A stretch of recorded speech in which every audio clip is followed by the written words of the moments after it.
আসসালামু আলাইকুম। আজকে আমি চলে গেলাম অনেক দূরে কিছু টাইগার মুরগির ডিম সংগ্রহ করার জন্য। এখান থেকে আমি ৮২টি টাইগার মুরগির ডিম নিয়েছি এবং ১২২ পিস নিয়েছি ফার্মি মুরগির ডিম। ডিমগুলা নেওয়ার পরে আমরা ওনার খামারে গেলাম খামারটি দেখার জন্য। খামারে গিয়ে দেখি আমরা অনেক বড় বড় মোরগ এবং মুরগি রয়েছে। ওখান থেকে আমরা অনেক জোর করে অনেক রিকোয়েস্ট করার পর একটি মোরগ নিয়েছি। উনি আসলে বিক্রি করতে চাচ্ছিল না। ওখান থেকে আমরা মোরগটিকে এনে ১০-১২ জন বন্ধু-বান্ধব মিলে রাতে পিকনিক করে খেয়েছি।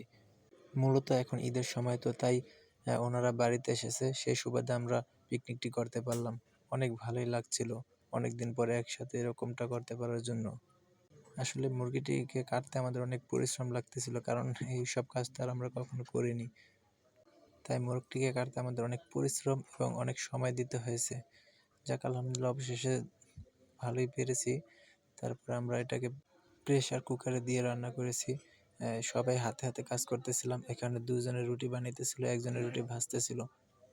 এইভাবে আমাদের পিকনিকটি সমাপ্ত হলো।